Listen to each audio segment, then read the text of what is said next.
Hello there. Welcome to another Queen's English accent training.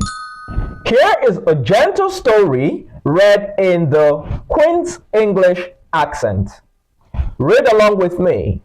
Ella sat by the window watching the rain fall softly. She held a warm cup of tea, humming her favorite song. The world felt quiet, calm, and perfect. It was her favorite kind of afternoon. Let's go through some highlighted phrases from the story. By the window. The rain. A warm cup of tea. The world.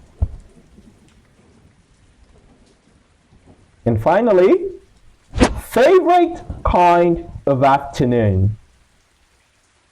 And that is it. Thanks for listening.